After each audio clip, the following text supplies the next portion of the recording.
O Final Level Cast está de volta para mais um episódio. Eu estou aqui acompanhado de vários amigos aqui, pessoas muito queridas, né? Estou aqui com a Márcia Effect, nossa querida Márcia. Como você tá, Márcia? Eu tô bem. Por um momento eu achei que você esqueceu meu nome, eu já ia ficar um pouco chateada aqui, mas hoje tá tudo bem. Você tem muitos nomes, né? Não, eu tenho um só, amigo. Não sei de onde as pessoas tiram que eu tenho mais de um nome. Eu tenho apenas um nome. Apenas Márcia, né? Apenas Márcia. E Effect que é meu sobrenome, tá? Uma coisa que vem naturalmente, mas Entendi. Tá tudo tranquilo. Uma longa liagem da família Effect, né? É, uma família que vem de gerações e gerações. Entendi. Estamos aqui também com o nosso querido Cardoso, mais uma vez. Ó, o Cardoso. Hoje ele deve estar feliz. É, Coelho não tá aqui, né, de Cardoso? orelha a orelha sorrindo. Quando o Coelho não tá aqui, eu sou uma pessoa muito mais feliz e muito mais em paz. Coitado do Coelho, né? Ele não tá nem aqui pra se defender. Como é que você tá, cara? Tudo bem? Tô tranquilo, eu tô animado aí pra falar desse jogo maravilhoso. Bom demais. Nossos queridos ouvintes já devem ter escutado a indescritível voz de Guilherme Dias, que tá aqui com a gente mais uma vez. Já é da casa, Já né? de casa, quarta vez aqui já. Tetra Final Level Caster já com vocês aqui.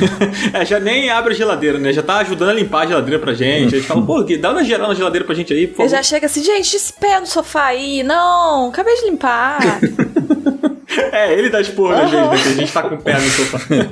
Como é que você tá, cara? Tô bem, estou melhor agora. Passei por algumas semanas bem complicadas em termos de trabalho, né? Muita coisa acontecendo nesses últimos meses, mas agora finalmente as coisas estão entrando no eixo. Então, os últimos 2 dias, por exemplo, foram dias que eu trabalhei só o que eu precisava. Eu fiquei, nossa, que maravilha, que é essa sensação. Então, eu nem lembrava mais como era.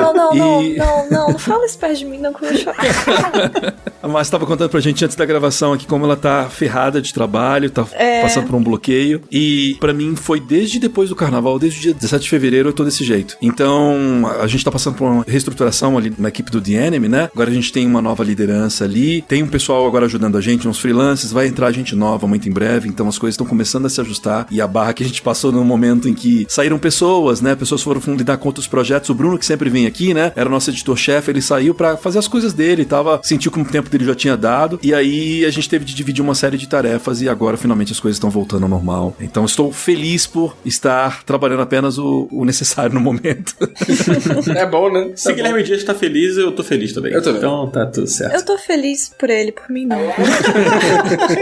Sua hora vai chegar, sua hora vai chegar. Obrigada. Você é meu exemplo. Vou pendurar uma foto sua, assim, pra todo dia acordar e falar assim, você é meu exemplo. Quando você não conseguir, vai falar, eu te desapontei, desculpe. Eu desapontei.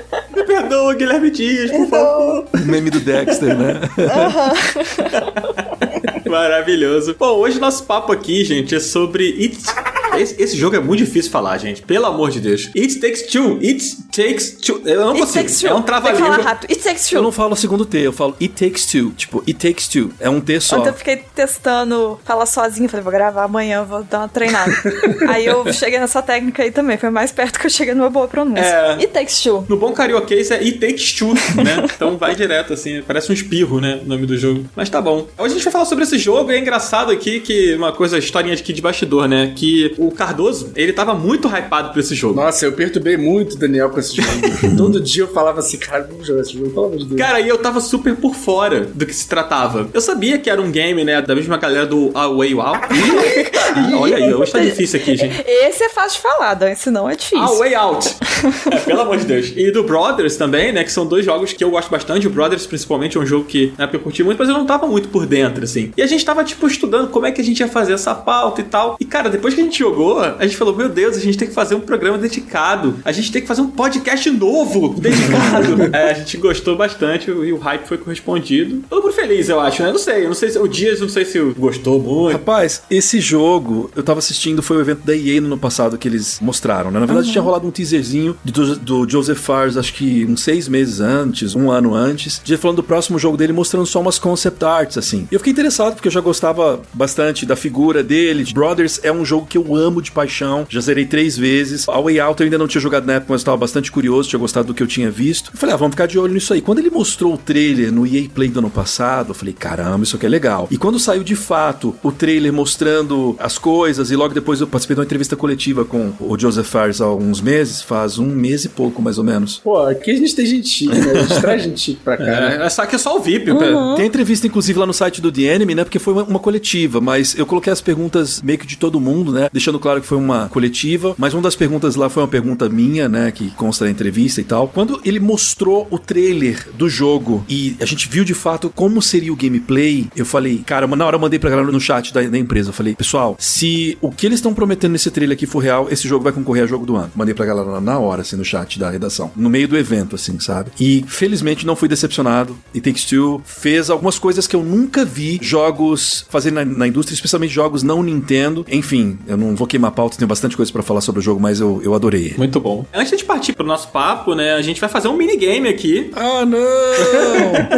A gente vai fazer um minigame aqui, mas antes do minigame eu quero convidar nossos queridos ouvintes a entrar no nosso grupo do Telegram, né? A gente sempre fala isso aqui e o grupo tá rolando, tá muito legal lá. A gente tem feito dinâmicas pra ativar, né, a nossa comunidade, os ouvintes. A gente tá respondendo perguntas aqui, eventualmente, nos episódios. Então, a gente ativa a galera lá, o pessoal manda as perguntas com a hashtag, né? E a gente traz as perguntas pra cá, né, Márcia? Exatamente. A gente traz, a gente lê, a gente responde. É uma das coisas que eu mais gostei. Muito obrigada aí às pessoas que tiveram essa ideia, as pessoas que mandam perguntas. Então, manda perguntas pra gente, a gente responde. Eu, particularmente, fico extremamente feliz de responder perguntas. É muito legal, muito legal. Mas, além das perguntas, lá no Telegram existe, né, como a gente sempre fala, um ambiente incrível para vocês que ouvem o Final Level Cast, diversos assuntos lá sobre games e é um espaço bem legal. E também acho que vale a gente bater aqui nessa tecla, né, que a gente vem sempre falando sobre o isolamento social, sobre a pandemia, sobre tudo que tá acontecendo no mundo. Vale a gente frisar, né, que estamos vivendo um momento muito delicado, as coisas não melhoraram. Há um ano a gente estava aqui fazendo o podcast pensando que em meses talvez pudesse melhorar, não sei o que, e aí já tem bastante tempo, a coisa continua complicada. Então fiquem em casa, se preservem, se cuidem. Lembre-se que quando você está se cuidando, você está cuidando das pessoas à sua volta, das pessoas que você ama, né, Cardoso? A gente sempre fala aqui, a gente está sempre conversando, sempre é bom você se informar também com as pessoas certas, né, os veículos certos também. Com certeza. Usem máscara PFF2, fiquem em casa, cuidem dos seus familiares, incentivem as pessoas que já estão na idade de tomar vacina a tomarem a vacina. A gente sabe que tem rolado muito movimento de pessoas que são anti-vacina, o que é um absurdo, mas incentive as pessoas a usarem vacina, se informarem. Se sua família não estiver se informando direito, faça esse trabalho por elas. Eu faço muito isso. Minha família só se informa pelo WhatsApp, eu fico mandando vídeo do Átila pelo WhatsApp para as pessoas. Enfim, quando você tá cuidando de você tá cuidando das outras pessoas também, então se cuidem e cuidem dos seus familiares. É isso aí, é isso aí. Agora, bora pro minigame, que o minigame hoje tá especial aqui, né? Oh, meu Deus do céu.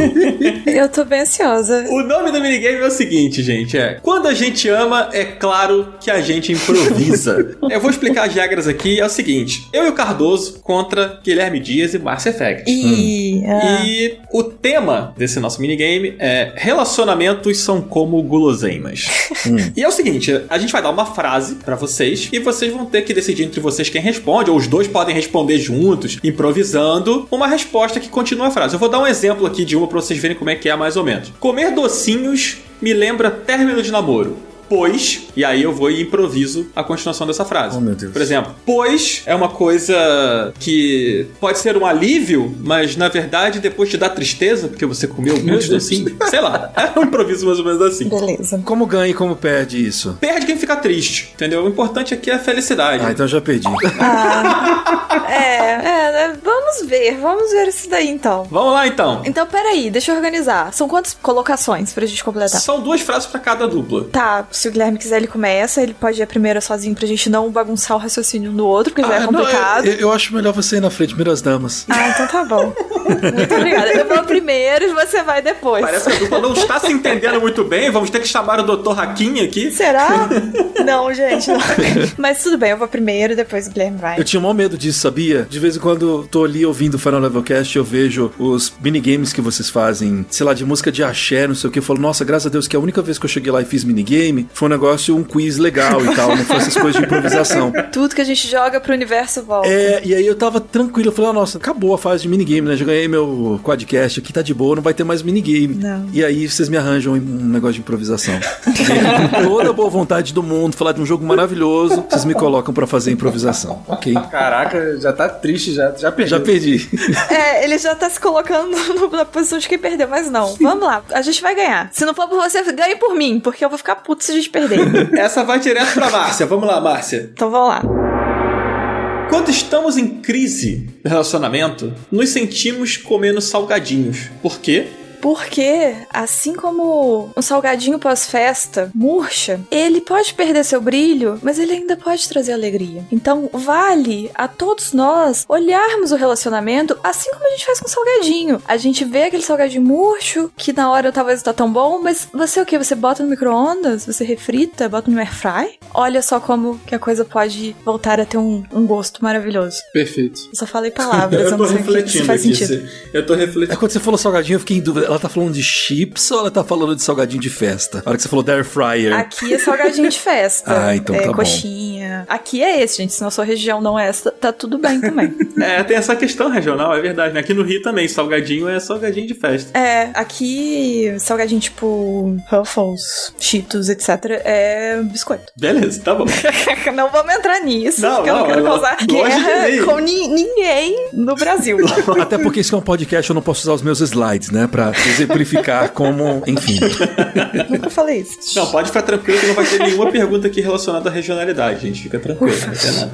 Vamos lá. Essa aqui eu vou mandar pro Cardoso, hein? Apesar de eu estar lendo aqui, eu tô contigo, então... Você é malandro, né? Tipo assim, você fala que vai ser em dupla, mas aí no final tá só você lendo pros outros. Então lê você aí, então vai, pode ler. Então tá bom. Guilherme Dias, vamos lá. Não, que Guilherme Dias, cara? É pra mim. Pô, é pra você? Então tá bom. É pra gente, na verdade. Deixa eu ver aqui. Esse é pra você. Vida de casado é exatamente como um cachorro-quente de São Paulo, até porque... Nossa, gente, poxa. Nada regional. Porque a vida de casado, ela tem muitas coisas boas, né? Como um cachorro-quente. Mas ela também tem seus problemas, como, por exemplo, o purê de batata do cachorro-quente de São Paulo. Que é um problema conhecido aí por todo mundo que não é de São Paulo, mas tem a pessoa que ela é cega, no caso o paulista, que não detecta os problemas e segue a vida. E tá tudo bem também. Justo. Em 30 segundos a gente vai causar muito ódio em diversas pessoas. Mas tudo bem, vamos ver qual que é a próxima pergunta pra ver qual vai ser a próxima briga de comida que a gente vai entrar. Essa vai pro Guilherme Dias, que tá quieto ali. Ele tá fingindo que ele não tá aqui, né? Ele tá fingindo que ele foi embora, né? Esqueceram de mim. Mas não, vamos lá. Gui. Pizza doce é como uma DR de início de namoro, pois... Pouca gente gosta. Tá bom. Ok? Eu achei ele muito seguro da resposta. Eu achei muito seguro, parece que ele já tinha até a frase, né? Talvez eu tenha subestimado o público que gosta de pizza doce, é porque eu não sou muito fã. Você quer que eu elabore ou já foi? Não, já foi. Eu gostei da já foi, né? segurança, Vamos pra Você próxima, chegou vamos pra mostrando que próxima. veio. Quem sou eu pra argumentar alguma coisa perante essa voz? Por mim, a gente já ganhou. Eu acho também que tem que acabar aqui, mas eu quero que o Cardoso participe. Vai, Cardoso. Não, eu quero que o Cardoso fale, mas por mim ganhou aqui. Não, Guilherme Dias matou a palma. Vamos lá, Cardoso. Se minha vida amorosa fosse um sabor de torta, seria de limão. Por quê? Porque é azedinho, mas é gostoso pra caramba. Tá bom. Olha só. Uma pessoa feliz, né? Você tem uma vida amorosa azeda? É azedinho, tem seus problemas, tem suas questões, mas é gostoso, entendeu? Entendi. Eu senti que o Guilherme Dias queria ter respondido essa. Não, na verdade, eu queria ter respondido aquela do cachorro quente. Eu tinha uma Eu resposta. senti isso, que ele ficou tão quieto. Fica à vontade. Responde agora, só de curiosidade. O que ia ser? Não, ia ser um negócio na hora e depois eu ia falar, putz, eu não devia ter falado isso, devia ter gente pequena assistindo isso aqui, não ouvindo isso aqui. Tá. Então, é melhor Tá não. bom. Eu ia usar uma analogia meio quinta série, mas fico feliz que não caiu essa pra mim. Bom, eu acho que, assim, o Cardoso feliz com seu relacionamento azedo. Não, é azedinho. Não tô falando que o relacionamento é azedo. É azedinho, tem o seu negocinho, entendeu? Entendi. Todo relacionamento tem uma treta, pelo amor de Deus. Tá certo. Mas eu acho que Guilherme Dias e Márcia levaram essa porque o Gui foi muito cirúrgico. É exatamente, cirúrgico. Não que eu esteja, assim, puxando sardinha pro meu lado, mas eu acho que foi total merecido. Eu acho meio errado essa coisa que vocês fazem sempre com os convidados, do convidado sempre ganhar essa colher de chá, mas eu não vou reclamar não, né, porque hoje eu sou convidado aqui, então... Não tem colher de chá nada. Que absurdo, tá inclusive aqui no nosso manual que a gente não pode 3.749 páginas. ajudar o convidado, que absurdo. Fazer falsas acusações aqui, nossa. Tem um episódio que a Mikan gravou com a gente que ela ficou muito triste porque ela não acertou uma pergunta. Aí ela falou, poxa, no fim das contas ela ganhou, né? Porque afinal de contas, a página 1802 deixa muito claro, né? Que pessoas com 3 N's no nome vencem qualquer minigame aqui. Mas o Coelho não sabia, né? Coitado. Então jogou à toa contra ela. Mas é isso, gente. Esse foi o nosso relacionamento são como guloseimas. E manda lá pra gente no Telegram. Manda um e-mail pra gente falando um guloseima que é melhor do que namorar. Manda lá pra gente. Putz, quase todas, mas...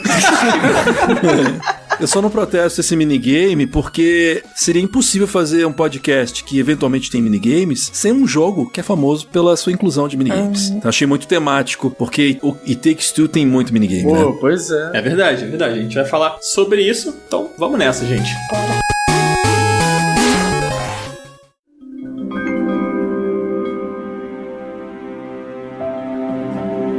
Pois é, gente, It Takes Two, né? It Takes Two. Aí, tá vendo? Só tô aprendendo. Até o final desse programa eu vou aprender a falar o nome desse jogo. Eu vou abrir uma petição pra ter esse nome traduzido em português. Como seria a tradução desse jogo em português? Pra mim é Preciso de 2. Eu só falo Preciso de 2. Tem um filme das gêmeas Olsen que ele chama It Takes Two. É um filme dos anos 90. Eu quero saber como é que é o nome dele em português agora. Eu assisti muito eu vou procurar filme. aqui, peraí. As Namoradas do Papai. Meu Deus! Não, Esse que é As nada a ver Namoradas com do isso. Papai.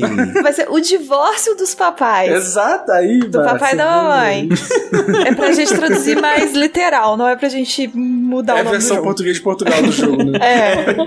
Assim, eu tô chamando de Preciso de 2 quando eu falo na minha cabeça. Tá bom. Preciso de Não 2. sei nem se é a tradução correta, mas é o que vem na minha cabeça. Preciso de 2. Tem que ter 2, alguma coisa assim, né? Pode ser. É porque eu fico jogando com meu amigo, e eu falei isso esses dias no Twitter, que é uma maldição, já vou começar aqui assim. É porque o jogo precisa de 2 pra jogar. E aí tudo que você tem que fazer, que precisa de 2, aí eu fico com meu amigo.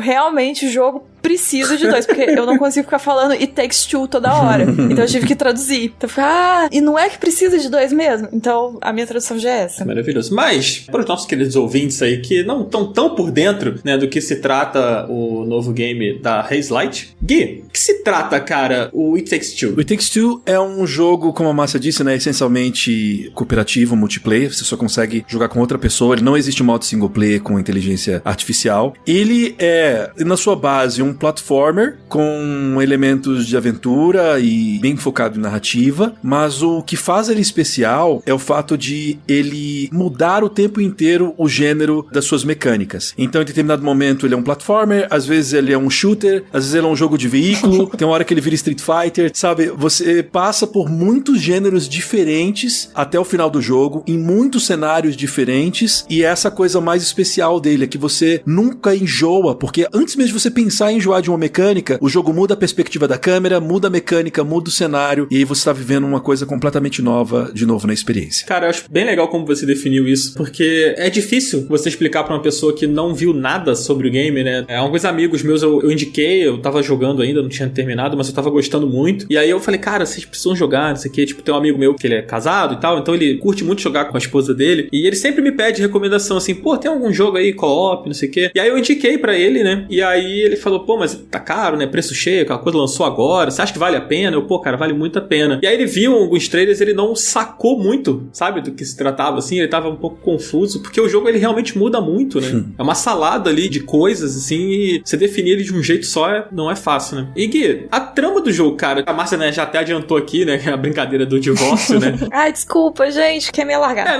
Esse é o enredo, né, da parada, que são dois personagens, né, que estão, os dois protagonistas estão passando por uma crise no seu relacionamento e acontece uma mágica ali, né, que faz com que eles sejam transportados para o mundo da fantasia, que é quase um Alice no País das Maravilhas mais maluco, talvez, e a coisa vai se transformando e vai acontecendo, a narrativa sendo construída em torno disso. De cara, eu vou perguntar aqui pra vocês, gente, vocês curtiram a história do jogo, assim, tipo esse enredo do jogo? Isso convenceu vocês, puxou vocês pra dentro do jogo? Olha aí. Olha, é a única parte no jogo que eu não gostei muito, viu? Eu adoro It Takes Two, é um jogo que a gente deu 5 estrelas porque lá no The Enemy não tem estrela metade, né? Se tivesse, eu daria 9 pra ele. O negócio é que, pra mim, foi a parte que deixou a desejar. O primeiro trailer que eu vi desse jogo, que mostrava um pouco da história, ele foi editado de um jeito que parecia que a história era cheia das sacadinhas, que tinha uma acidez, que tinha uma, sabe, aquele cinismo, aquela coisa assim de quem tá escrevendo, tipo, manja dos Paranauê. E aí, na entrevista que eu tive lá com o Joseph Fares, né, eu participei dessa coletiva lá com ele bateu várias vezes na tecla de que a gente queria fazer uma comédia romântica nos games, porque não tem games de comédia romântica a não ser visual novel, né, não tem game narrativo de comédia romântica. E aí eu comprei essa ideia quando ele falou, porque, sei lá, ele tá dizendo que é isso, beleza. E no fim das contas, eu não encontrei a mesma dinâmica de comédia romântica no jogo. Eu acho que em poucos momentos ele pareceu uma comédia romântica, pra mim, pelo menos. E eu senti falta dessa acidez, porque os diálogos me pareceram meio bobinhos, sabe? Eu gosto muito da intérprete que faz a May, né? Porque eles são um casal, né? A May e o Code. É esse casal que vai se divorciar e eles acabam entrando nesse mundo de fantasia. Isso não é spoiler, tá, gente? Só aparece no primeiro minuto do jogo. Eles têm uma filha, a filha deles meio que cria, sem querer, um feitiço e os dois entram nesse mundo de fantasia. O Code, apesar do ator que faz a voz dele, é um cara que ele interpreta bem, eu achei as frases do Code tudo muito bobinha, sabe? Muito pastelão, assim. E o próprio Hakim, que é o doutor também, eu não sei, eu senti que, eu usei inclusive essa analogia na minha análise, que foi, eu achei que ia ser Pixar, mas é meio Illumination, sabe? Meio tipo, a gente quer ser fofinho e bobinho pra criança e não aquela coisa que acaba pegando também o adulto. Não que a história seja ruim, nossa, que história ruim, não. Eu só acho que ela frustrou um pouco minhas expectativas de encontrar uma coisa que também fosse pra um público mais adulto. Afinal, você tá falando de divórcio, de relacionamento. Eu achei que ele ia pegar público infantil por ser fofinho, pela estética, mas fosse pegar o público adulto por ser o público que às vezes o cara vai jogar com a namorada, né? A menina vai jogar com o namorado dela, os amigos vão jogar isso entre si, sei lá. Eu achei que ia ser uma coisa assim. E eu acabei ficando um pouco decepcionado com isso. Mais uma vez, não achei a história ruim, eu só achei que ela ficou um pouco aquém daquilo que eu esperava. Justo. Pronto, falei tudo que eu não gostei no jogo, agora é só coisa positiva. É engraçado, eu gosto do livro, ao mesmo tempo que eu odeio o livro. Esse é o sentimento.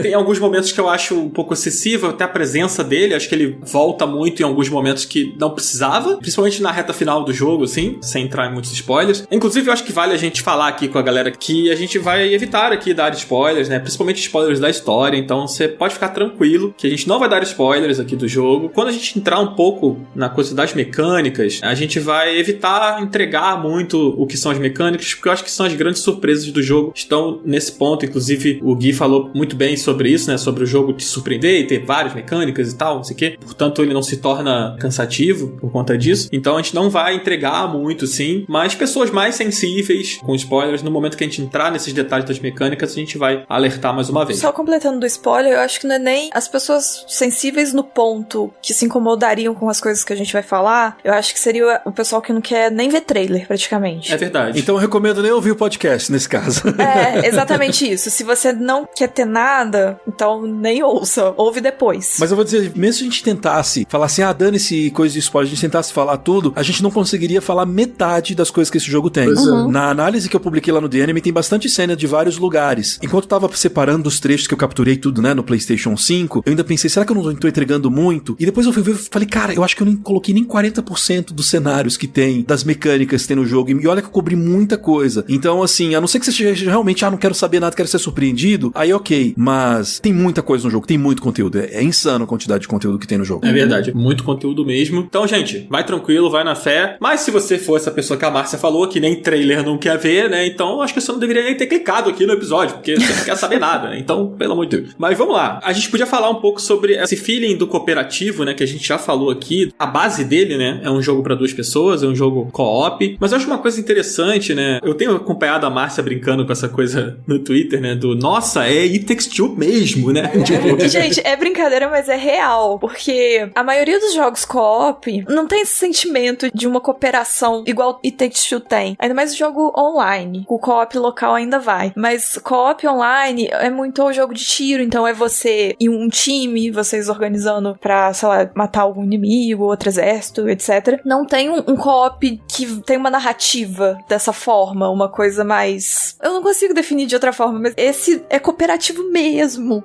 Não tem como. Uma coisa que eu senti jogando, assim, que eu acho que é legal a gente frisar sobre o cooperativo, é que, normalmente quando você joga, sei lá, por exemplo, um Diablo da vida, que você vai lá e você se junta com seus amigos, você monta ali uma party, mesmo que todos os personagens estejam no mesmo nível, né, a habilidade do jogador, ela faz diferença quando você tá jogando. Então, aquele seu amigo que já conhece mais o jogo, ou que tem uma facilidade maior com o videogame, ele vai se sobressair naquela partida ali, né, naquele jogo que todos estão do mesmo lado, mas o cara mais habilidoso vai se destacar. Um Overwatch da vida é assim, um Left 4 Dead, por exemplo, também vai ser assim. No It Takes Two, você precisa realmente da sua dupla. Então, esse é meu feeling, tá, gente? Se o seu companheiro, ele não é tão habilidoso quanto você, por exemplo, ele vai ter que realizar aquela tarefa de qualquer jeito para que você consiga avançar. Então, não importa se você é mais habilidoso do que ele ou não no videogame. Tipo, tem um momento que você depende do seu companheiro. Então, tipo, o co-op ali, ele realmente, ele é uma união dos dois jogadores, sabe? Então, não tem essa coisa de você ser carregado no jogo, sabe? Tipo, você realmente precisa fazer junto, né? Não sei se vocês ficaram com esse sentimento. Eu acho que é um pouco difícil de explicar. É difícil, né? Fazer, mas, gente, todo jogo que é co-op, você precisa do outro. Precisa, mas é um junto um pouco mais individual. Então, assim, vamos pegar, né, igual vocês citaram aí, um Overwatch, etc. É junto, você tem pessoas te auxiliando, mas, de certa forma, é uma coisa muito individual. Você vai traçar uma estratégia e tal, mas a ação vai ser mais individual. No It Takes Two, você realmente precisa que alguém esteja ali. Você vai pular num lugar, se a outra pessoa não botar um negócio embaixo, você não vai pular. E a gente já começa esse sentimento, que ele é real e também um efeito psicológico, eu acredito, porque o jogo, ele é de tela dividida, independente da pessoa estar sentada do seu lado ou não. Porque às vezes você precisa até olhar a tela da outra pessoa pra você entender qual é a melhor forma de você ajudar ela. Verdade. E vice-versa. Uhum.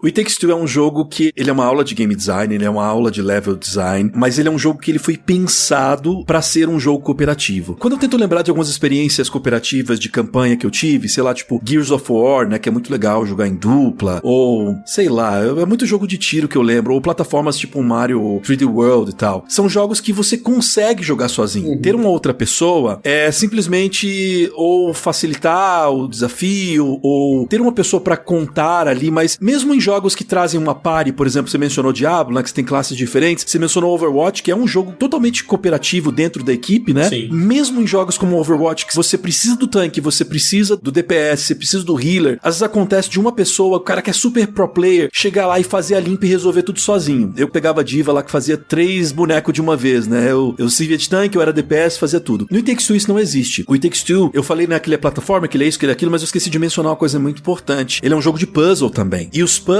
dele não são puzzles difíceis, assim como o próprio jogo, ele não é um jogo difícil, fica o alerta pra galera aí. O desafio dele não é em como, olha como esse chefe é difícil, olha como pular aqui é difícil, até porque ele dá muita colher de chá comparado a outros platformers como um Mario, por exemplo. Você pode grudar na parede, ele dá muita colher de chá na hora da colisão, na hora da queda, ele completa alguns pulos que você dá, ele é muito forgiving, né, como diziam os gringos, nesse aspecto. A dificuldade dele tá em sincronia, tá em sincronicidade, tá em você estar sintonizado com o teu parceiro e entender como funciona o ritmo dele. E você não consegue fazer nada. É um jogo que tem um pessoal meio mala, né, que eu não quero jogar, fizeram dessa merda aí que é só cooperativo, não é pra mim. A galera que só quer jogo AAA single player, sabe, cinematográfico. É esse público que só gosta disso, não gosta de inovar, não gosta de indie, não gosta de multiplayer, não gosta de nada. Aí chegam umas coisas diferentes e os caras vão e torcem o nariz. Esse é um jogo que o design dele foi projetado pra ser um jogo cooperativo. E aí que tá a beleza dele. Como ele foi projetado do zero pra ser cooperativo, é a coisa mais divertida do mundo. A sua reação quando você vê umas coisas que você veria sozinho no single player, ela é muito mais divertida porque você tem alguém vendo aquilo junto com você, você tá surpreendendo junto com a pessoa, você tá completando um desafio com a pessoa. Tem um trecho no jogo, não vou entrar em detalhes de spoiler. Fica à vontade. Você tem que fechar uma mangueira de água, meio que submersa, com uma chave. É tipo uma chave de boca e você tá lá submerso e você tem que girar aquela chave. É um negócio tão simples, mas a hora que eu tava jogando aquilo, buscar aquela chave e colocá-la em cima da mangueira, enquanto tinha um inimigo pronto pra me pegar e girar aquilo, tinha que estar sincronizado, tinha que estar de olho no inimigo. É um negócio tão bobo, mas fazia aquilo em dupla, de forma sincronizada, eu tava olhando e falei, cara, que coisa maravilhosa, que delícia fazer isso daqui, sabe? Então é uma experiência que, se fosse single player, ela acho que ela não seria nem metade do que ela é em termos de diversão, em termos de sensação, porque você experimenta coisas juntos. E o Joseph Fares, ele falou isso pra gente. A minha pergunta pra ele foi essa, eu falei assim, Joseph, esse já é o teu terceiro jogo que tem como tema essa coisa de 2 personagens colaborando, né? O Brothers não é multiplayer, ele é single player, mas ainda assim são 2 personagens colaborando. E eu falei, qual a tua pira com isso? Por que isso te atrai tanto? E ele falou assim, que chama muita atenção pra ele trabalhar com ideia de 2 pessoas, porque é tudo muito legal quando a gente experimenta outras coisas com outras pessoas. Você vai ao cinema, você vai com alguém, é divertido você comentar um filme depois com a pessoa, você se assustar com essa pessoa. É quando você vai, sabe, ver um programa de TV, ou quando você passa por alguma outra experiência de mídia junto com alguém, é gostoso de compartilhar. E que ele sente que o ramo dos jogos cooperativos está muito em baixa e que era um nicho em que ele podia explorar, podia fazer coisas novas. E eu concordo 100%, né? O que ele fez com a Way Out, eu joguei a Way Out agora no início de 2021, e cara, foi a experiência cooperativa mais legal que eu já joguei, assim.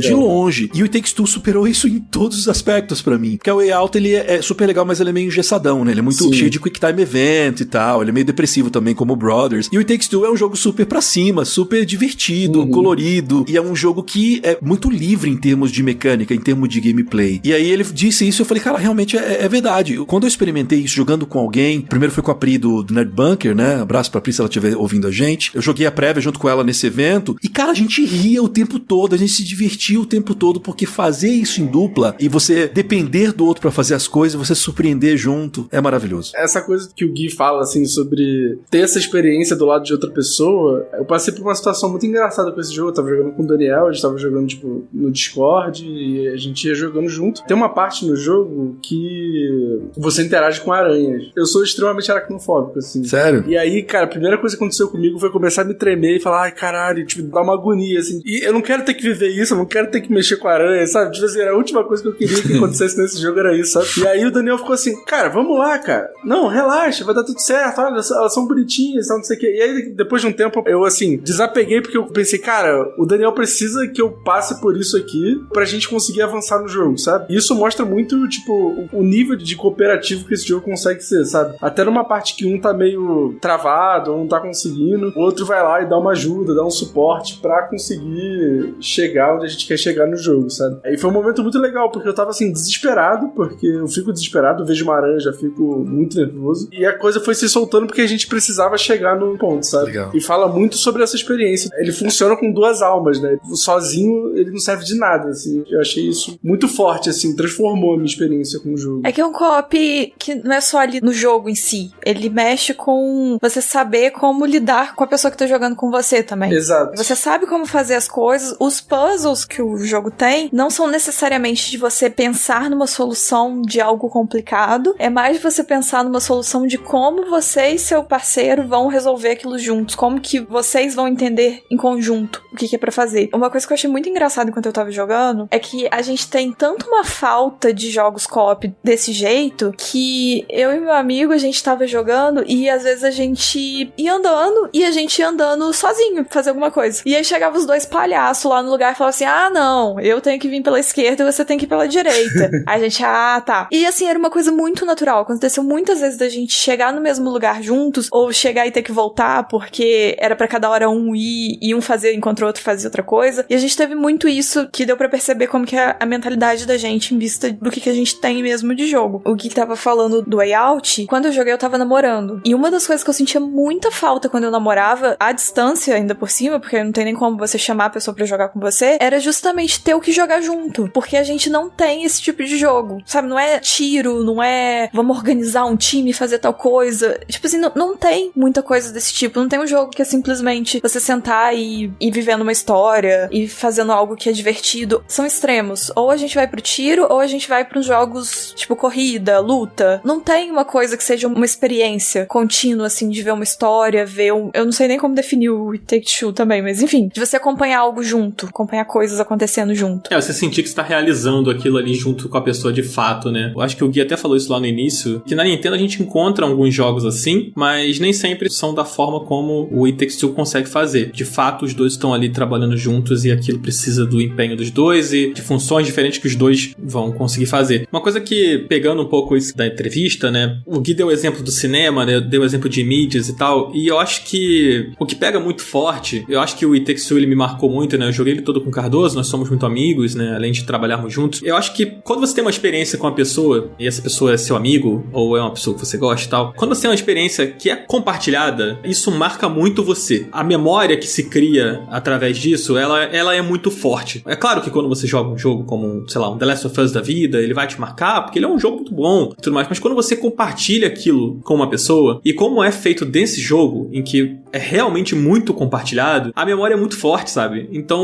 eu vou me lembrar sempre com muito carinho desse jogo, porque foi muito legal a experiência. Ele é um ótimo jogo, e ele realiza muito bem essa função dele, né, de colocar duas pessoas pra cooperar e, por consequência, marcar, né, muito essa experiência. Ele acerta muito em cheio nisso, e, de fato, essa é uma lacuna que a gente vê sendo preenchida poucas vezes, dessa maneira, principalmente. E uma coisa que é legal também é o quanto tudo isso que a gente tá falando tem a ver com a narrativa do jogo, né? Afinal de contas, tudo está acontecendo porque aqueles dois personagens precisam passar por isso tudo, né? Por conta do momento de vida que eles estão passando, de separação e tudo mais. Então tem essa coisa de ser uma grande terapia em casal, né? Essa loucura do jogo. E isso combina muito, né, com o jogo. Todo esse sentimento, toda essa coisa que a gente tá falando tem muito a ver com isso. É bem real isso que você disse. E uma coisa bacana, eles tomaram o cuidado de definir as mecânicas malucas com base nessa coisa da história. Porque o que rola geralmente em termos de design, né? Quando a gente vê um game, por exemplo, um jogo de tiro, né? Cooperativo, que tem uma campanha. É basicamente o seguinte, você tem essa mecânica que você esconde atrás do murinho, você atira e você vai andando, eventualmente vai ter uma fase de veículo e você vai seguindo a história, mas é isso que você tem. O It Takes Two, como ele tem um monte de mecânica, ele vai adaptando essa mecânica às maluquices da história. As maluquices não, né? Que são coisas bem banais, mas que acabam virando maluquices dentro do jogo. Um exemplo que aparece num trailer, tá, gente? Isso tá no terceiro trailer do jogo. Tem uma hora lá que eles estão tendo uma briga, porque a May tá trabalhando muito. Aí ela fala, tô fazendo muitas horas extras, sei lá o quê, mas é pra sustentar a casa. E o Code fala, mas você nunca tá aqui e tal. Aí no trecho do trailer aparece assim, que o Dr. Hakim daria pra ela a possibilidade de estar em 2 lugares, então ela poderia se clonar, e o Code poderia lidar melhor com o tempo. Então ele meio que pode voltar o tempo. E aí você tem essas 2 mecânicas num trecho do jogo, em que elas são complementares, né? Eles precisam se ajudar, ela precisa ir de um lugar pra outro pra abrir certas portas, ele precisa fazer o tempo voltar e pra destruir e abrir coisas que estão destruídas, enfim. E eu achei muito legal, esse momento específico foi o momento que mais me marcou, assim, como eles estão falando de uma coisa que é uma briga muito comum de casal, né? De pessoas falarem que um não tem tempo pro outro, pro relacionamento. Eu mesmo já tive relacionamentos que eu passei por isso, na época de TCC, sabe? Terminei meu primeiro relacionamento por causa disso, porque tava entregando meu primeiro TCC, não tinha tempo e o relacionamento foi esfriando e é uma coisa super comum, né? Acontece em tudo quanto é tipo de relação. E lá era uma coisa super banal que acabou tomando essas proporções fantásticas, né? No sentido de fantasia mesmo. Então é muito legal como o jogo faz isso o tempo inteiro. Toda hora que você tem um tema diferente permeando aquela fase em que você tá e te oferecendo várias mecânicas, de alguma forma ele tá ligado a algum princípio banal, diário da história deles, que acabou se convertendo em uma mecânica, em uma alegria nossa, né, como jogadores ali. Você tava falando que ele não gostou da história. E, tipo assim, realmente a história não é nada demais, mas essa coisa dos pontos da vivência deles, da história do casal, não do jogo em si, virarem temas do jogo e virarem inimigos ou virarem mecânicas, isso que é a graça do jogo. Então, assim, talvez eles não se empenharam tanto na questão de ser uma história incrível. Se fosse, seria muito melhor, com certeza, mas talvez não se empenhou tanto porque justamente a graça tá em como essas coisas que são clichês, são banais, elas foram colocadas em gameplay. O ponto que eu gosto da história é justamente por ser uma história muito do dia a dia, sabe? Uma história que pode acontecer em qualquer... Assim, a história, né, de cima, né? Antes de eu entrar no mundo fantástico, assim. É uma história que pode acontecer e que acontece em qualquer lar, em qualquer lugar. E eu gosto, assim, tipo, da visão fantástica que é muito ligada à infância, né? Que é muito ligada à filha deles. Que tem essa visão fantástica do mundo. O que pra gente pode ser só uma separação de casal, pra uma filha, pra uma criança. É uma construção de um mundo fantástico, sabe? É uma construção de um mundo muito maior do que a gente pensa, assim. Então eu gosto dessa coisa do micro e do macro da história, sabe? Tipo, uma coisa que, caraca, sei lá, uma piscina de bolinha no jogo vira, tipo, um mar absurdo que se você cair, você morre, sabe? As cataratas do Iguaçu que virou.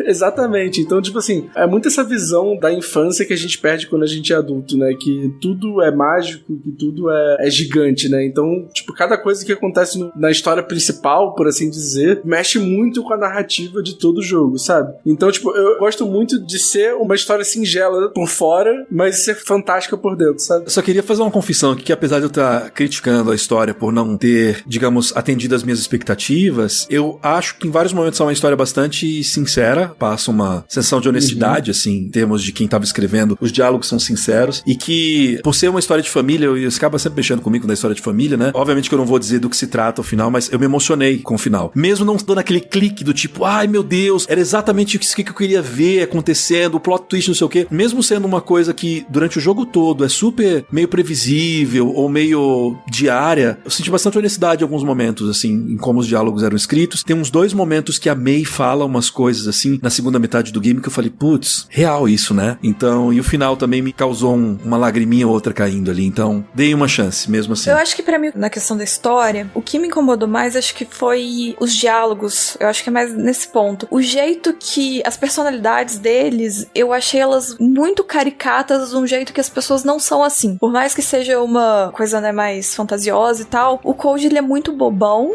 no nível de filme de criança, assim, e não de uma história que tá lidando de um casal em crise. Pra mim, acho que isso que não bateu. Ele é muito bobão e ela é muito esperta e muito estressada com ele. Então, eu não sei, eu senti um incômodo com isso. Esses 2 personagens com esse tipo de personalidade, que é uma personalidade que ninguém, assim, é tipo uma personalidade de filme infantil, eles não seriam um casal em crise passando por um problema real. Eu não sei, me deu um estranhamento, mais que a história em si.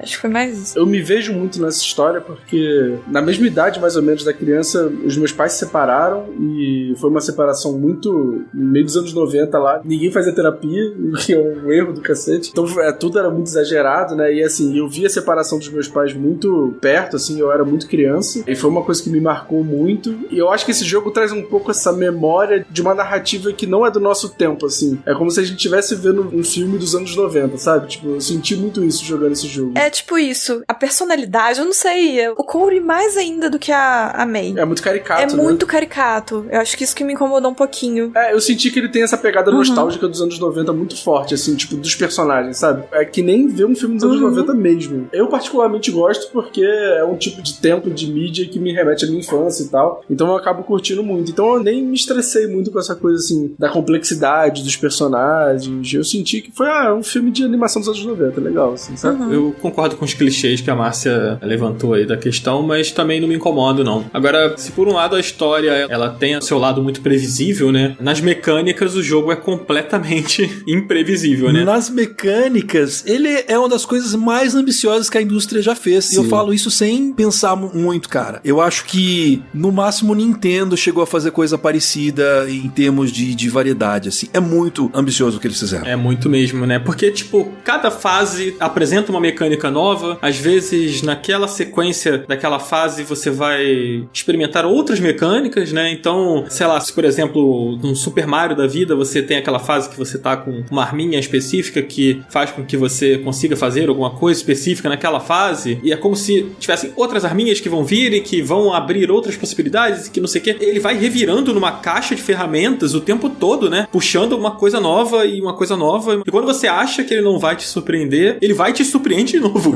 É impressionante, cara. Eu acho que eles fizeram uma junção muito perfeita de mecânica e contexto, assim, do que tá acontecendo. Como é um jogo que os dois personagens, eles foram pra esse mundo fantasioso, o céu é o limite. Então, quando o céu já é o limite, já abre muita possibilidade de você ter coisas extremamente criativas. E como eles decidiram pegar os temas e cada tema tá atrelado a uma mecânica diferente, elas funcionam muito bem e é muito surpreendente porque você nunca vai juntar duas coisas, assim. Eu não vou dar exemplos pra não estragar pra ninguém. Mas é umas coisas que, sei lá, vou dar um exemplo que não tá no jogo. Tem, sei lá, um formigueiro que elas são amantes de K-pop. Oi? Não, tô dando um exemplo que não tá no jogo, que é pra não ter spoiler.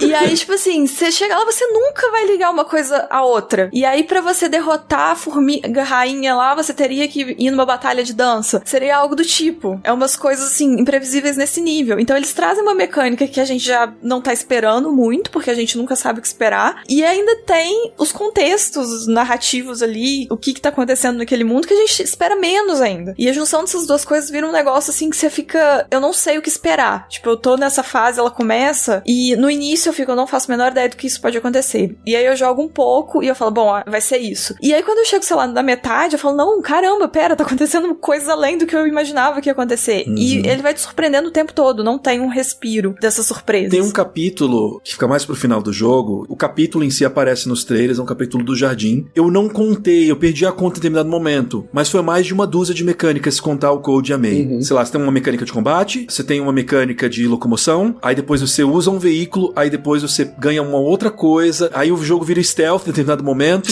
e aí, tipo, quando eu fui contar com o Lucas Toso, que fez a resenha junto comigo, eu falei, Toso, acho que foi mais de uma dúzia se a gente contar dos dois. Só nesse capítulo. Sim. Sem contar os minigames, que cada minigame é uma mecânica completamente diferente. Total. Os minigames, né, eles ficam espalhados pela fase, aí você tem lá dança da cadeira, você tem corrida de autoramas, tem corrida de patins. Como é que chama aquele negócio de parque que você fica batendo na cabeça? É o primeiro minigame que aparece? Que é um martelo fica batendo na cabeça do bichinho da topeira. É tipo um joguinho de topeira. É. Então, assim, toda hora tem um minigame, os minigames, inclusive, é a parte competitiva do jogo, né? Porque ele é essencialmente cooperativo, mas você pode competir junto com seu amigo nesses trechos. E aí você pega um capítulo, tem uma dúzia de mecânicas, e aí tem mais, sei lá, uns 3, 4 minigames, cada minigame dele também tem uma mecânica. E aí toda hora você fala, não, eu já sei o que vai acontecer. Não, aí você é surpreendido completamente. Não sabe.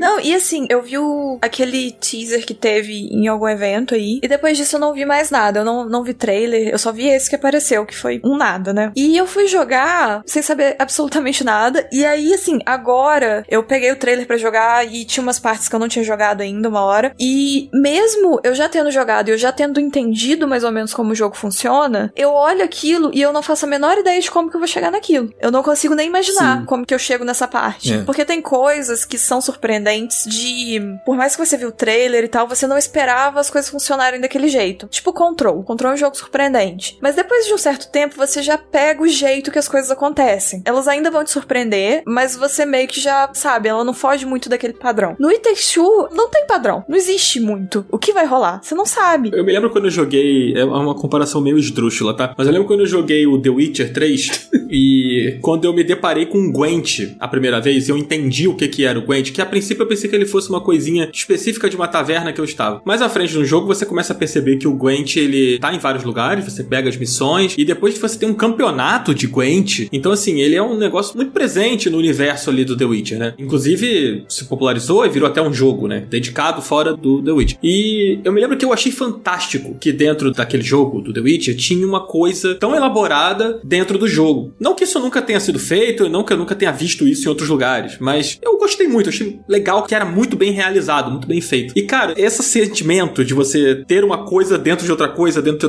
e isso tudo ser muito bem elaborado e te surpreender, e você sentir vontade de jogar mais, sabe? Descobrir mais e dominar aquilo, isso eu tive a todo instante com o It Takes Two. Eu achava que eu não ia mais me surpreender, e chegou um momento que eu pensei assim, cara, tá, beleza, esse jogo ele é assim, né? Ele vai ficar botando várias mecânicas, e é super legal, beleza, a próxima fase vai ter alguma coisa que, sei lá, eu vou virar uma árvore, não sei. E aí acontecia uma coisa que mudava completamente a jogabilidade. O jogo virava um RPG isométrico, sabe? De repente. E aí eu falava, que é isso? O que tá acontecendo aqui, velho? E isso vai acontecendo até o jogo acabar, sabe? Então, comigo, né, chegou um momento que eu achava que não ia mais acontecer alguma coisa que revirasse o jogo de cabeça pra baixo dessa forma. 10 minutos depois...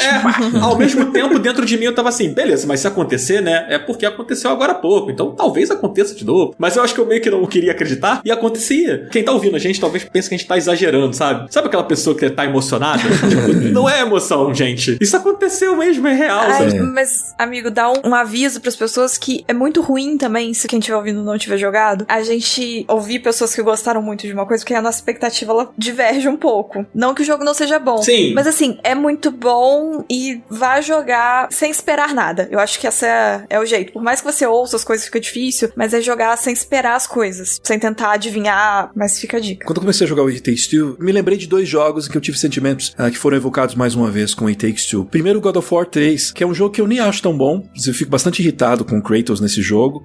Mas eu lembro que na época que eu joguei ele, já 3 anos depois que ele tinha sido lançado, em 2013, eu fiquei surpreendido como ele era um jogo que mudava a mecânica. Ele era um jogo que, apesar de ser um hack and slash, ele tinha vários momentos que, o Kratos tá voando, o Kratos tá andando num quebra-cabeça aqui, o Kratos tá, tipo, pequenininho, tá grandão, mudou a perspectiva. Eu falo, nossa, como é difícil ver isso em AAA, né? Ver jogos que mudam, que às vezes no máximo você tem uma fase de veículo que é meio que uma esmola, o cara te dá, então essa fase de veículo aí pra mudar essa câmera sobre o ombro que você tem ao longo do jogo todo. Então eu lembrei do God of War, porque na época me causou a sensação, e o Takes Two é só isso, né? E eu lembrei também do Titanfall 2. Titanfall 2 tem uma fase, um capítulo, que é o mais conhecido, que você meio que viaja no tempo, né? Você tem 2 realidades paralelas, uma do passado e uma do presente. E aí você tem que abrir as portas, tem que andar em cima de plataformas, tem que matar inimigos, tem que passar por lugares que tá pegando fogo e lugares que o fogo já apagou, tudo variando num dispositivo na tua mão, que é o tempo presente e o tempo passado. É brilhante, é uma fase maravilhosa. É incrível mesmo. E quando você tá começando a curtir, você fala, nossa, agora eu peguei o jeito, o jogo ele pega essa mecânica, inclusive o dispositivo, e ele joga fora e acabou, você nunca mais vai ter aquilo no jogo. É um único capítulo. O jogo te dá aquele gostinho só pra, tipo, vamos experimentar coisas novas. E antes mesmo de você poder enjoar, o jogo te tira aquilo. E o It Takes Two é exatamente isso. Quando você adora uma mecânica, você fala, meu Deus do céu, que fantástico isso. Aí, antes mesmo de você ter a chance de enjoar dela, ele te entrega uma outra coisa, completamente diferente. Você vai gostar mais, às vezes você vai gostar menos, mas é algo diferente, algo fresco e algo que vai te tirar da zona de conforto. Eu acho simplesmente maravilhoso, eu acho que ele faz isso com uma maestria impressionante e eu nunca vi, cara. Eu não tô exagerando. Eu penso lá nos Marios que eu joguei, nos Donkey Kong, que são jogos que brincam muito com level design, né? Brincam muito com variação, que eles fogem muito dessa padrão da indústria de investir em uma coisa só do início até o final. E nenhum deles eu lembro de ter visto nem de perto a quantidade de conteúdo de mudança que esse jogo oferece. Inclusive, eu não sei se vocês que terminaram, viram nos créditos finais, pararam pra ver um pouco de quem foi que fez o jogo, né? A Hazelight é uma equipe pequena, segundo o Joseph Fares, são apenas de 60 a 65 pessoas que tem lá. E nos créditos mostra bem mais gente, mas é muito cargo executivo, né? Gente da EA, gente que foi fazer tradução, enfim. Os desenvolvedores são só 60. A quantidade de game designers, né? De level designers que tem nesse jogo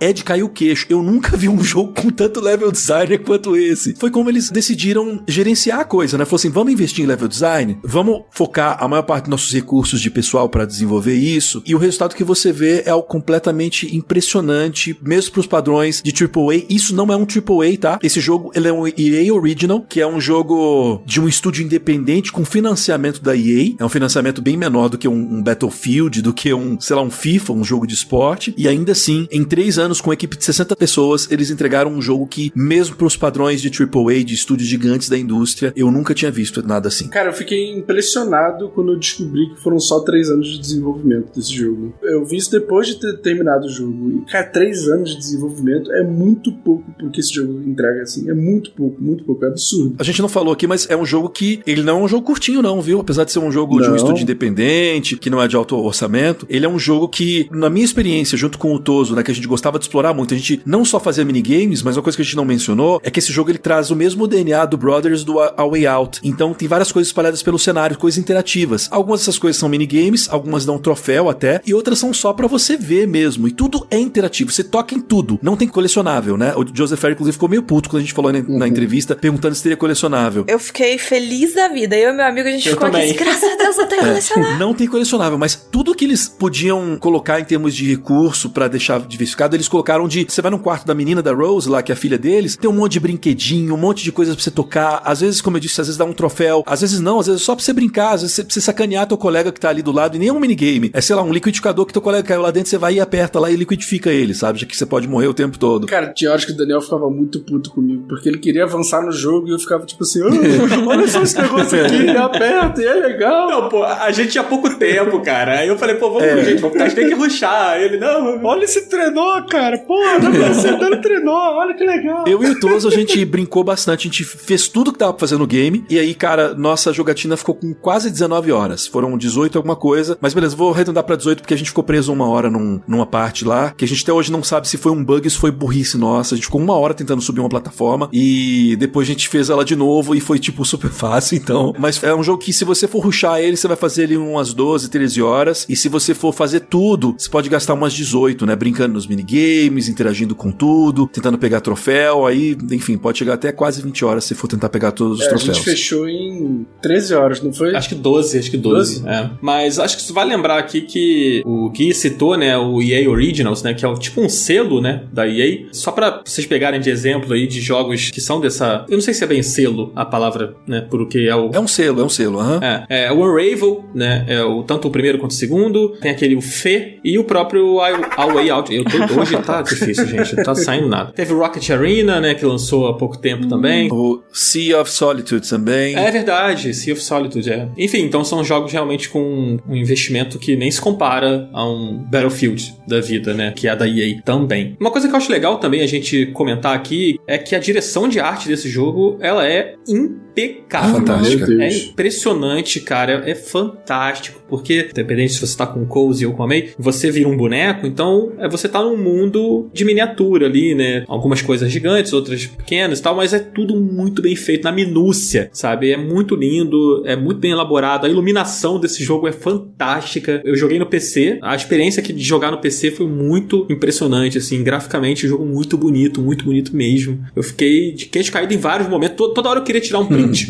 Nossa, não, teve umas partes que eu queria gravar, só que ao mesmo tempo eu não queria dar aquela pausada pra gravar.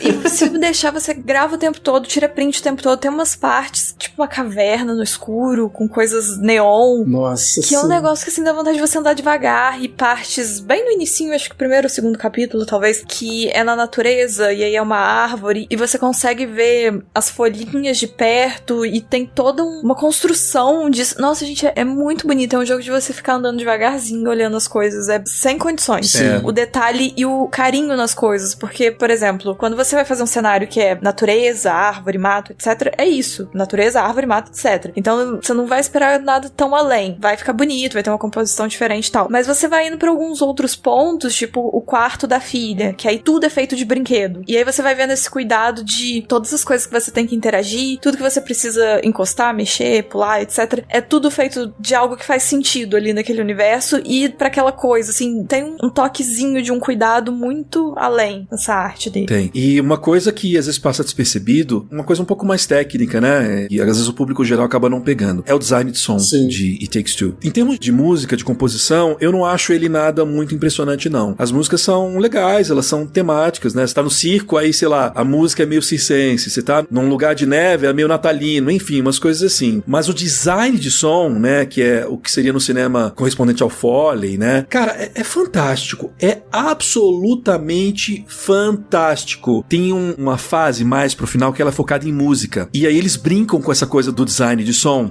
Inclusive vira meio que uma mecânica dentro do jogo. E, cara...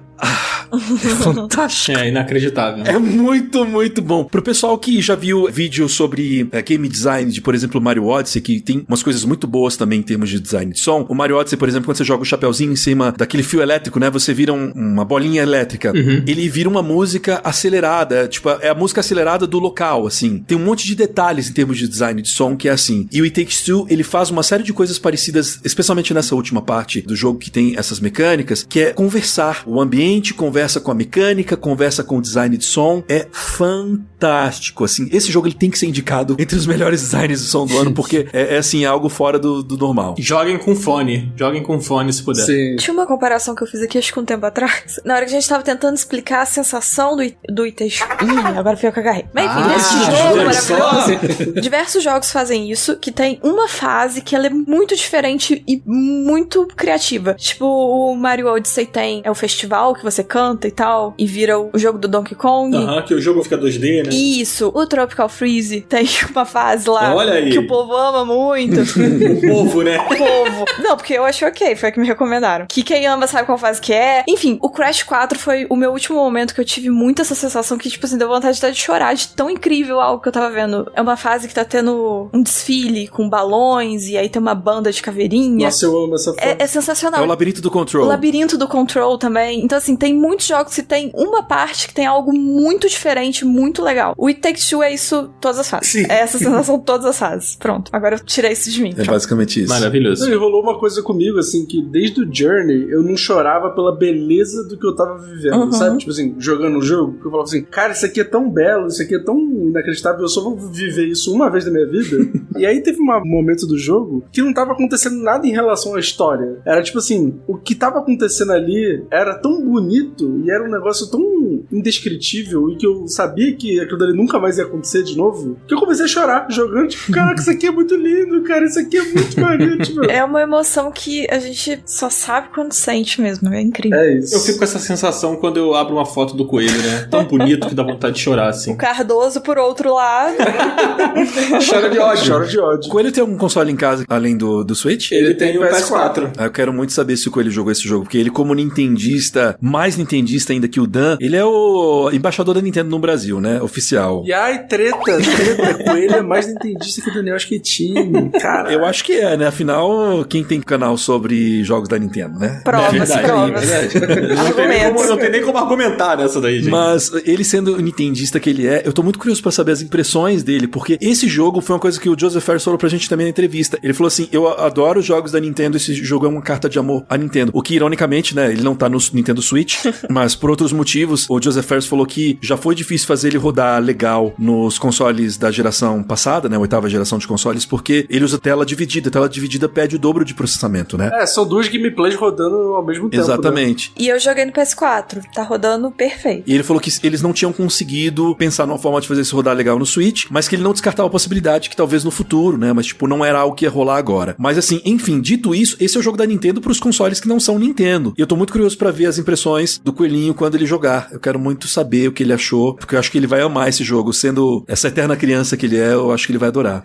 Eu também acho, é bem a cara do Coelho. Bom, a gente tá indo pra nossa reta final. Antes da gente fechar, né, eu acho que tem uma questão que eu queria falar aqui, que é sobre o ritmo do jogo. Pra mim, essa é a única crítica que eu realmente tenho a fazer, assim, a história não me incomoda e tal. Eu sinto que em alguns momentos, assim, e eu não quero entrar em spoilers aqui, principalmente mais pro fim do jogo, sabe? Eu sinto que alguns capítulos, eles se estenderam mais do que precisavam, sabe? Eu não sei se o Gui ficou com essa sensação, né? Eu tava conversando isso com o Cardoso antes da gente começar a gravação aqui, né? A gente tava falando sobre o roteiro. Um trecho que, por exemplo, você tem tantas torres que você precisa subir pra poder fazer alguma determinada coisa. Poderia ser 2 torres ao invés de 3, sabe? Ou, de repente, poderia ser só uma. Eu não concordo, não. Assim, o que acontece é o seguinte, o jogo, isso é uma coisa que a gente não falou, né? A gente falou tanto de level design, mas não falou de um aspecto mais básico de level design. O jogo, ele tem fases que são muito lineares. É verdade. Ele tem fases que são pra exploração, são mini cidades ou mini ambientes, assim, que você pode conversar com o NPC, fazer um monte de atividade, ficar zanzando por lá. E ele tem áreas que quase são hubs, assim, que você fica lá e você realiza um desafio, aí você volta pra aquele hub, né? E depois vai pra outro, enfim. Ele tem várias estruturas. Até nisso ele é variado, né? Até em como ele se estrutura em termos de level design. As fases mais abertas, o pessoal que viu os trailers, né? Tem uma fase de inverno que ela tem bastante coisa pra fazer e tal. Por exemplo, ela é uma dessas fases abertas que eu falei. A gente gastou bem mais tempo lá porque a gente ficou fazendo tudo. Sim. Mas se a gente quisesse, a gente poderia ter ido mais direto. E eu acho que tem também a ver com o fato de que eu comecei a jogar o jogo antes de você, né? Então eu tive mais tempo pra jogar com calma e tal. Então eu tava adorando e pra mim eu tava assim, não, eu quero mais. Então pra mim não cansou. Tanto que a última fase do jogo ela não é tão arrastada, ela é mais linear zona, né? Sim. Então ela foi mais direto. Acho que a penúltima que é um pouco mais arrastada e tal. Mas esse arrastado é muito mais de tipo, beleza, você tá num mundo bem aberto, você faz a atividade o tanto que você quiser, na ordem que você quiser e tal. Eu não senti que ele é arrastado, não. É que ele tem muito conteúdo. Então, inclusive, minha dica pra quem vai jogar, que tá ouvindo o podcast, falando, nossa, esse jogo que esse pessoal tá falando, quer jogar. Sim. Então, assim, joga ele sem pressa, sabe? Joga uns capítulos na hora que, tipo, nossa, tá legal, agora a gente continua depois. Às vezes tem capítulos que são muito mais longos do que outros, né? Os capítulos, aliás, eles não são curtos. A maior parte do capítulo você vai levar 1h30, 2 horas pra você zerar um. Então, vale a pena você jogar sem pressa. Joga no seu tempo, combina com a pessoa aí um horário fixo pra jogar e não estraga essa experiência tentando rushar ela. Concordo plenamente. Mas eu ainda acho isso que eu falei. Eu acho que acontece em 2 momentos do jogo. Olha, eu vou dar um ponto. Eu acho que poderia ser menos. Poderia, mas não foi ruim. Eu acho que existe uma diferença, tipo assim, se fosse uma coisa que se prolongou de uma forma chata ou entediante. Não chata ou entediante, mas tipo assim, já joguei isso. Aí você entra no outro, é uma coisa bem parecida, que não te dá uma sensação de coisa nova. Mas eu tive a sensação de tipo assim, nossa, vai ter mais. Mas quando eu joguei, eu achei legal jogar. Então, não incomodou. Seria tipo isso. Eu não acho que é ruim, sabe? Exato. Entendi seu ponto. Mas eu acho que tem um momentinho ou outro do jogo. No geral, gente, isso se perde em meio a tudo isso que a gente falou aqui, tá? Não acho que, tipo, você vai jogar e vai chegar nesse momento e falar, nossa, realmente, que merda, o jogo ficou muito ruim. Não é isso. Tem essa observação que eu acho que vale comentar. Eu sinto que deveria ter acabado antes algumas coisas, mas como continuou de uma forma que foi legal fazer, não pesou. Mas concordo com o que você disse também. Total. Mas acho que tem muito esse aspecto também sobre a gente ter rushado o jogo, né? E aí é bom até a gente explicar. A gente, tipo, terminou o jogo em 3 dias, não foi, Dan? Um pouquinho sábado, mais, 3? 3 dias e meio, basicamente. 3 dias e meio. Então, assim, a gente ficou alucinado e a gente precisava terminar pra poder gravar esse programa, então a gente foi como se não houvesse amanhã. Mas teve muitos momentos do jogo em que... Podia ter saboreado mais. tipo assim, falta assim, legal, isso aqui, amanhã continua, amanhã a gente continua. E aí, tipo assim, amanhã, no outro dia, essa fase ia ser muito melhor do que a gente já cansado, forçando a barra pra terminar o jogo logo, sabe? Existe essa diferença de percepção. Isso afeta muito a experiência, né? Eu vou jogar essa última pergunta aqui pro alto pra gente poder encerrar esse episódio sobre esse jogo fantástico, que é, acho que eu já respondi perguntando, vale a pena jogar It Takes Two? Não! Todo mundo que odiou. Para a surpresa de todos. A gente tá gravando 1º de abril, otários. Foi o episódio inteiro de 1º de abril.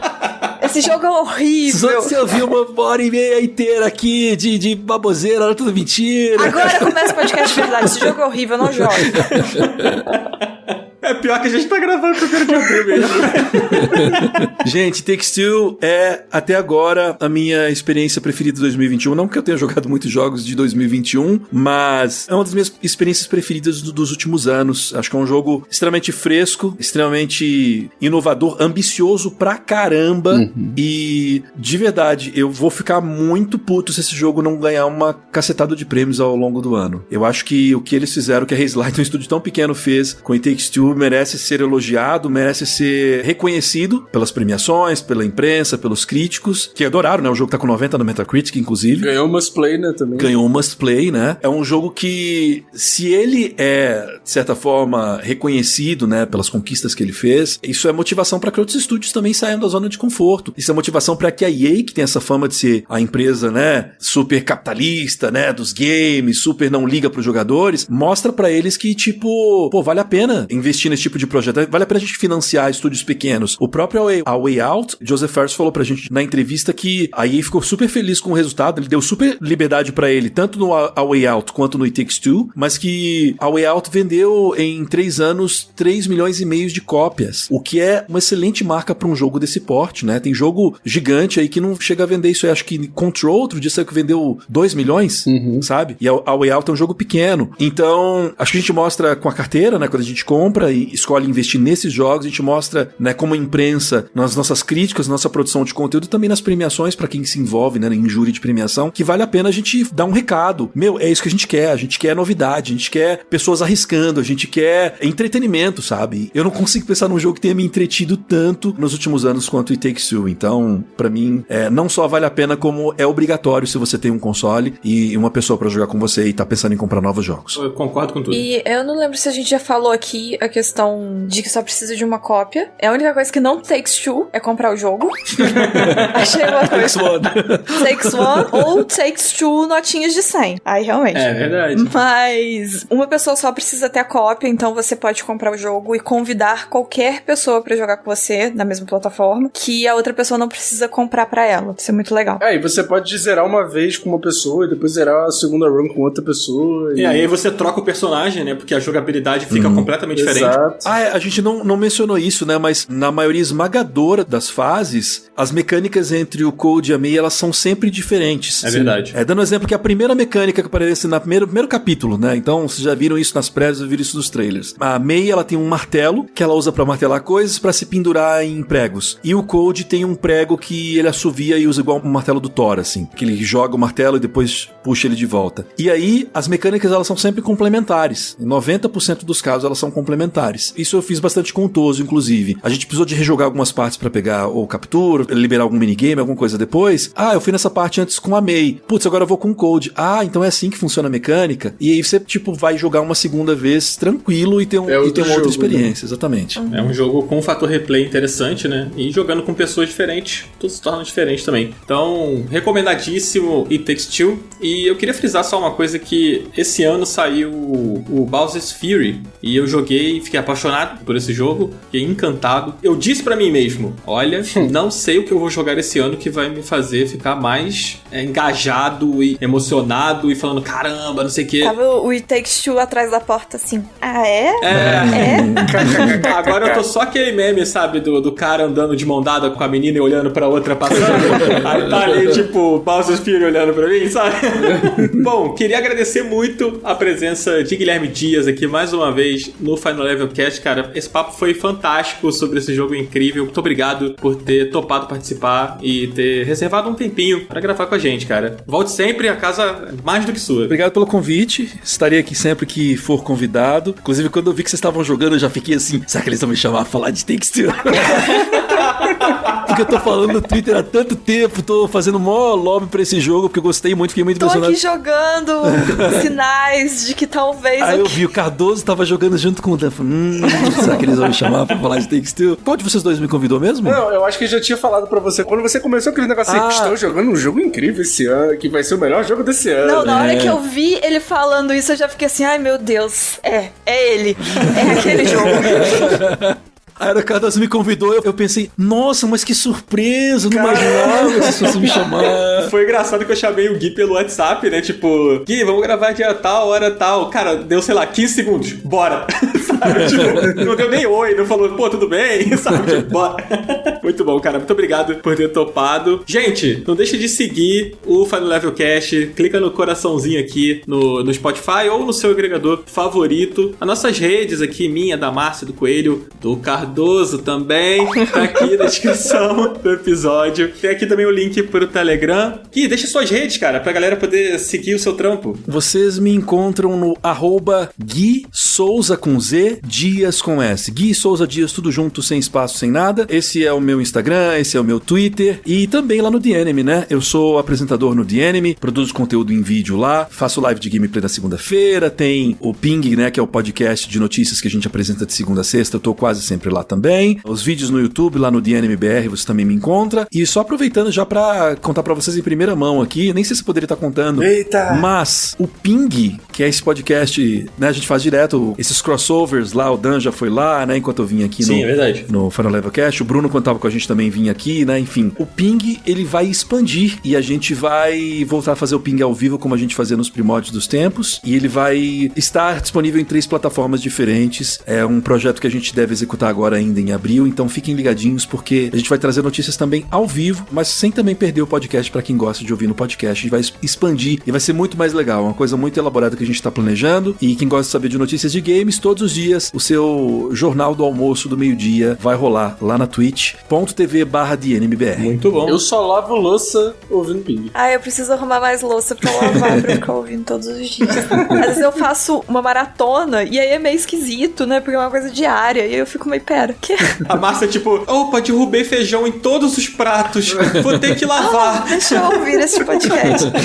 Ai, meu Deus. Então ouçam Ping, gente. Sigam o Guilherme Dias. Muito obrigado quem ouviu até aqui. A gente volta semana que vem, quarta-feira. Toda quarta-feira a gente tá aqui, 10 horas da manhã. Não deixe de seguir, não deixe de acompanhar. Obrigado. Até semana que vem. Valeu, gente. Tchau, tchau. Até. Tchau. Fuck the Oscars! Aí sim. Perfeito.